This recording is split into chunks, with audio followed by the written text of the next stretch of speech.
We are lucky to be able to talk to Rob Smith today. Rob is from Compass Realty and has been working with us on listing inspections for quite a while. Thanks, Rob, for joining us virtually to talk about listing inspections. Absolutely. Thanks for having me. So one of the things that I wanted to find out is that this is really against the norm. How did you insert yourself as a leader of the industry by changing the time the inspection happens in the transaction? Well, it was more about setting expectations for both the seller and the buyer. Starting in first quarter of each year, 6, 7 years ago, when it started to become a really strong seller's market after the economy got better. During the first quarter, there's not a lot of inventory on the market, but first-time buyers, they are ready to roll out of the gate and they have nothing to look at. So if you've got a place that looks great and is priced right, you're probably getting 4, 5, maybe even 6 offers on it. What happens during that is buyers kept shooting now and asking questions later. And I had a pretty high termination rate. And I thought, you know what? Every single one of these terminations seem to be happening at inspection. So rather than taking sellers' word for it, like, hey, have you been in your crawl space in the last 10 years? Have you gone into your attic? Do you know what your roof looks like? Are your gutters cleaned? I recommended that they start doing pre-listing inspections and kind of doing the buyer's homework for them. That way they knew what their property was going to be like. We all knew what they were putting on the market, and we got way ahead of the buyer's inspection when we started doing that. Had very, very few terminations after that.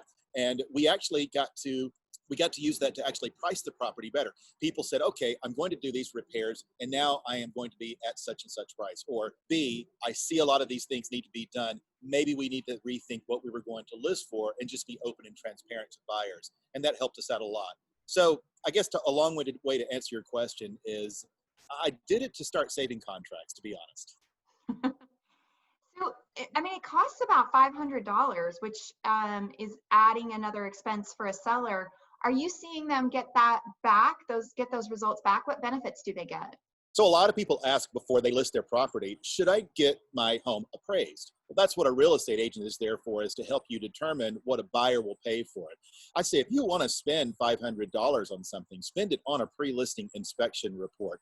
I say that's the best way you can spend any kind of money before lifting a finger, buying a can of paint, doing any yard work, cleaning out the gutters or anything.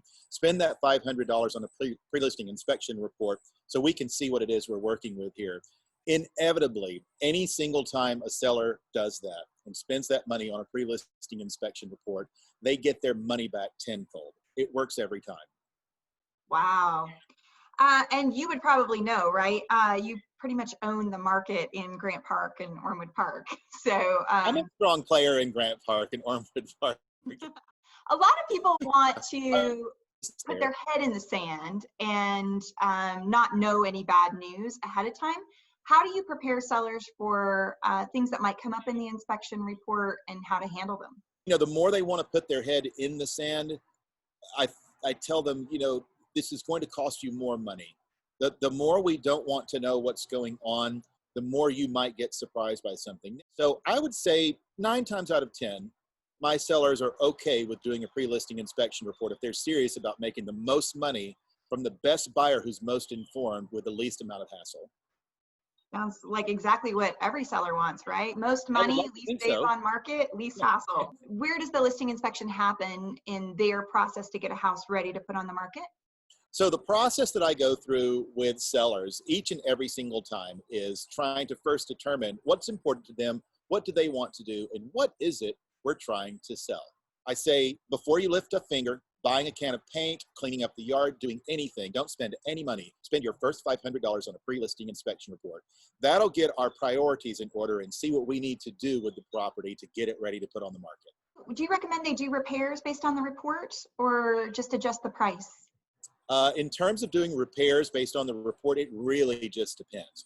If we get the drone up there and we have 3 pages of really ugly pics of shingles that have no granules on them anymore and are missing shingles, and the flashing is just flying off everywhere, we're probably going to need to spend $7,500 to $9,500 replacing a roof. If we have things like doors that don't latch, you know, a flying splice here and there. These are really, really easy things for them to fix. And I recommend that they do those things as well, because what happens is that shortens up that inspection report when the buyer's inspector comes back and does it after they go under contract. So I will always recommend that we do repairs, and I'll prioritize this for them in terms of what it is that they have to sell, where they want to be, where they want to price, and, you know, basically what kind of buyer we have. Well, it sounds like with your recommendation and the pre-listing inspection report, it really helps you do your job the best. They get all of your years of experience in dealing with these transactions as they go through the transaction ahead of time. That's actually really true, and it really gives us a really third-party perspective from a professional who can see every single thing that needs to be done. I get to go and spend my time doing some other things, and I get to come back and say, hey, what did your inspector say? Oh, wow, let's go through this together.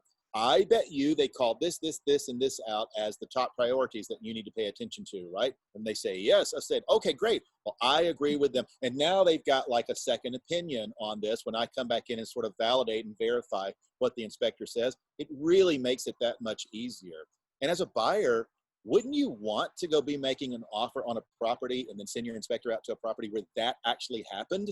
You know what you're buying before you make the offer on what you're buying. And it sounds like you help buyers do that for your sellers, and they're lucky to be able to work with you. Thanks so much for taking some time with us today, Rob, and Absolutely.